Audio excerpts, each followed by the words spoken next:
Most falls after 70 do not happen on mountains, wet sidewalks, or dangerous staircases. They happen in the kitchen, in the hallway, beside the bed, on the way to the bathroom. A person takes one ordinary step, the front of the foot catches the floor, and suddenly everything changes. One fall can turn confidence into fear. It can make someone stop walking outside, stop using the stairs, stop visiting friends, stop trusting their own legs. And the hardest part is this: many people never realize the warning sign was already there. It was in the way they walked.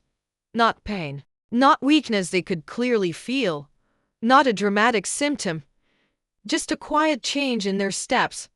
The steps became shorter, the feet stopped lifting, the body leaned forward, the eyes stayed on the floor, the arms stopped swinging, and little by little, walking turned into shuffling. At first, shuffling feels safer. You take smaller steps because you do not want to fall. You keep your feet close to the ground because lifting them feels uncertain. You look down because you want to check the floor before every step. It feels cautious, but caution is not always safety. Because when your feet barely leave the ground, the smallest thing can become a trip hazard. The edge of a rug, a doorway threshold, a crack in the sidewalk, a loose cord, a pet toy, even a tiny uneven spot on the floor can catch the front of your foot. And when that happens, the body often has no time to recover. This is why one small change in how you walk can matter so much after 70. The change is simple. Start each step with your heel, not with the toes, not with a flat foot, not by sliding forward. Lift the foot, reach the heel gently ahead, let the heel touch first, then roll through the foot and push off with the toes. Heel first, roll through, push off. That is the walking pattern many people slowly lose with age, and when it disappears, the body often begins to shuffle. The foot no longer clears the floor properly. The stride becomes shorter. The posture tips forward. The legs stop pushing with strength. The hips, glutes, calves, and core become less active. Over time, the body becomes better at shuffling and worse at walking clearly. But this pattern can often be improved, not by forcing yourself to walk faster, not by taking giant steps, not by pretending you are younger than you are. It begins with awareness. The next time you stand up and walk across the room, notice your first step. Did your heel touch first? Did your foot lift from the floor? Did your body stay tall? Or did your foot slide forward? That one moment can tell you a lot. If you have started shuffling, do not feel embarrassed. Many older adults do this without realizing it. Often, it begins after a near fall, after illness, after pain, after a long period of sitting, or simply after years of moving more carefully. The good news is that walking is a pattern, and patterns can be retrained.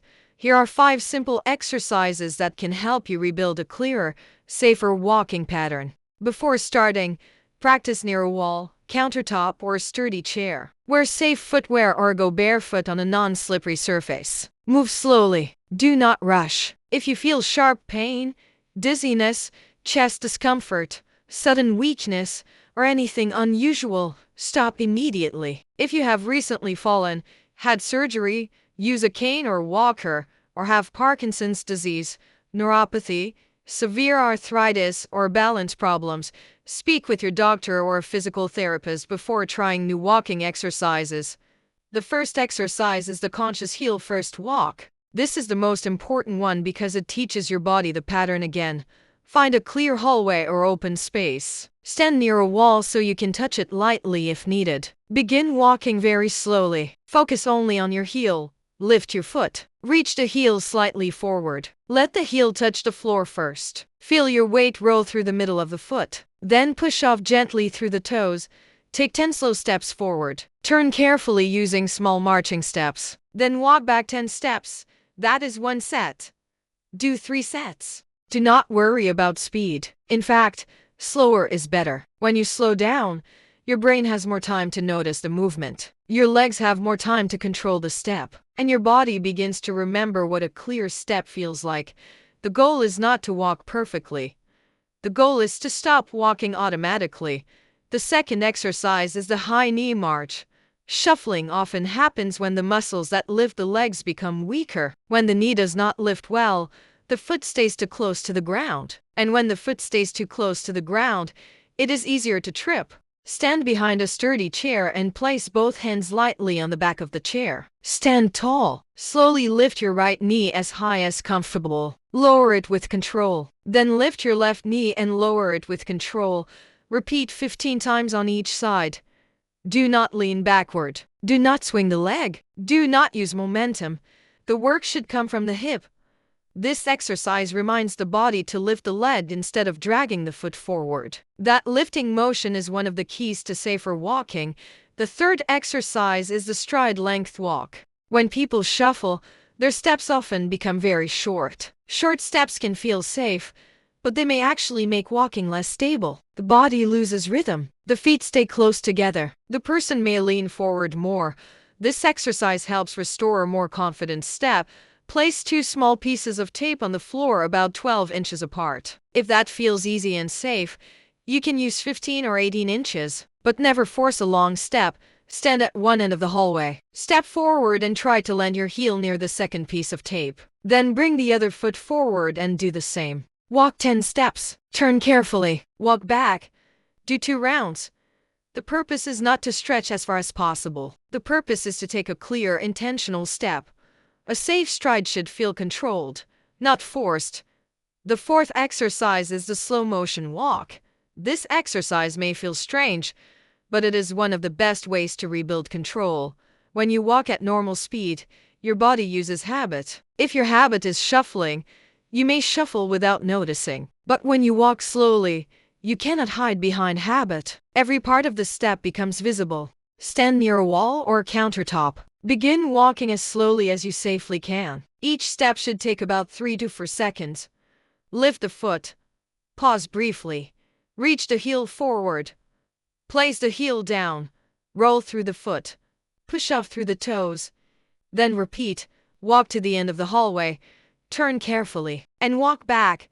Do 2 rounds. You may feel small wobbles. That does not mean you are failing. It means your balance system is working. Your ankles, hips and core are making small corrections. That is part of the training. Keep support nearby at all times. Do not close your eyes during this exercise unless you are working with a trained professional or have someone safely beside you. The fifth exercise is the obstacle step over.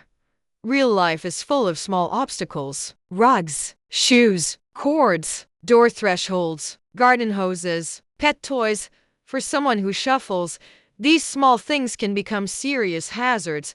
This exercise teaches your body to see an obstacle early, lift the foot clearly, step over it, and land safely. Place a soft object on the floor, such as a rolled towel. Start low. Do not begin with anything high or hard.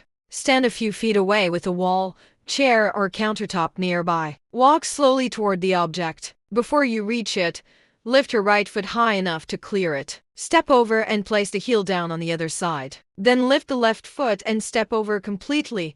Walk a few steps beyond it. Turn carefully. Return the same way. Do 5 passes in each direction. The key is to lift early.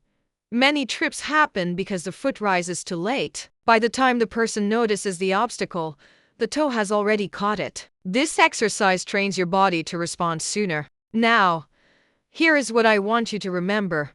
A safer walk after 70 is not about speed. It is about clarity. A clear step means the foot lifts. The heel reaches forward. The heel touches first. The weight rolls through the foot. The toes push off. The body stays tall.